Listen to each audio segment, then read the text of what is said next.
Dear brothers, I am Adama. Today I will comment on chapter 8 of the book 1 of Telos. Today we will have another friend with us, Adama, but he will not speak here. I just comment that he is a great teacher for us and has been with us since a long time before the sinking of Lemuria. I will comment on the Temple of Love. This temple is where our religious union ceremonies between soulmates take place. There's not much to comment, just that in our society, mutual respect and love are the feelings that unite two people. The big focus today will be to comment on your relationships. Why is it so difficult in your world to have someone by your side, completely complete? Firstly, because you haven't learned to love each other, to respect each other. You look abroad for the things you lack, you see this complement in others. Therein lies the big problem. The needs of each of you must be met by yourself, never by the other. The great learning is in loving yourself deeply, until no one is needed to fill what you lack. You are enough, you love yourself and make yourself happy. This is a difficult state of evolution for your surface, because you have been taught to unite with those who supply what you lack, not out of true love, not out of that love that comes when love for yourself becomes complete. This is the right time for everyone to find their soulmate, their twin flame. I would say that in your society, especially women, were led to believe that they should always be submissive, that they had no value, that they had no right to anything, and this happened until very recently. Nowadays, women have risen up, but unfortunately the vast majority still see themselves exactly as I said. They see marriage, and no matter what they go through they need to keep it going, until the last days. So I ask a question: Father or Mother God is pure love. Is God the father or mother happy to see a child being unhappy? The answer is clear, but you have allowed yourselves to be dominated by your religions and you do not allow yourself this happiness. But on the other hand, what happens? You look for and find someone who fulfills your needs. Each of you is looking for someone to fill them. But coexistence shows that this is not enough, because it does not meet all the needs, and the others begin to take on weight. Then you separate and look for someone else, and this movement happens constantly. There is no connection through pure and simple love, there is a connection through lack, through the scarcity of what you do not feel in yourself. So why, instead of looking outside, don't you look within yourself? This is what happens to most of your young people. They are souls with a different consciousness, because they are evolved, but precisely because of the disconnect with the world in which they live, they try to find in others a way to satisfy their needs, and in the name of a supposed freedom they unite sexually in an unruly and unrestrained way. Love, making all those needs only increase, because that moment is so ephemeral, so empty, so devoid of beneficial energy, that nothing is given to you. On the contrary, it leaves you increasingly empty. And that young man tries more and more and more and more to fill that void, but it will never be filled, until a day comes when someone fills a part, and there is that illusion that there is love there and they come together. Men and women's awareness of relationships needs to evolve. Men need to learn that they are not superior. Women need to learn that they are not inferior. Father or Mother God is the balance of masculine and feminine, so men and women are the same thing.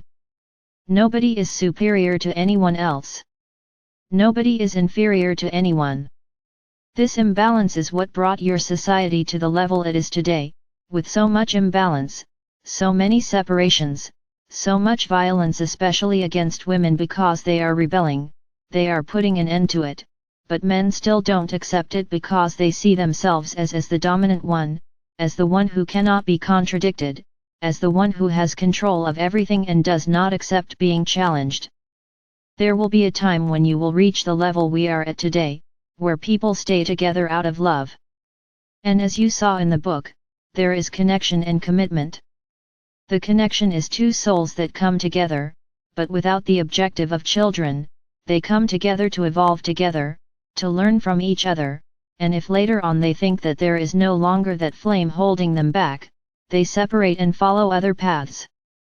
But with a big difference: there is no revolt, there is no pain, both separate and remain happy because they had that relationship teaching them a lot for a long time, but they separate without any problems and will have new connections.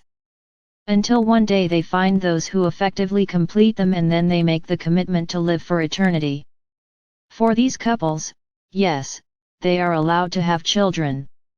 The birth of a child is prepared and planned. It is not like in your world that there is no planning, and children are exposed to all sorts of difficulties due to the irresponsibility of those who give birth to them. I would stay here talking for hours and hours and hours, explaining, showing, trying to make each of you understand what a healthy relationship is. It's one where everyone respects the other's opinion.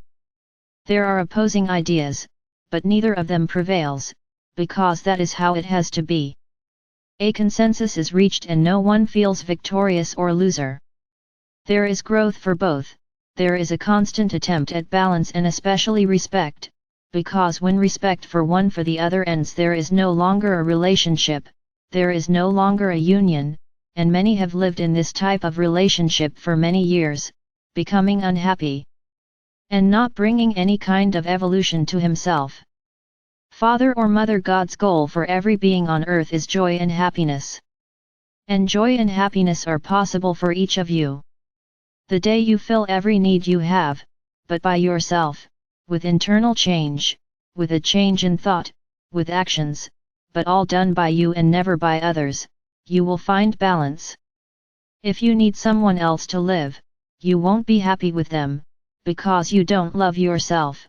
You put yourself inferior to think you will be happy, you won't. You must not need anyone to be happy.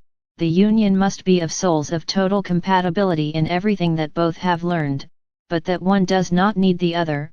They are together because they love and respect each other, and if tomorrow one wakes up and feels like they no longer need to be there, that's okay, everyone will go their own way.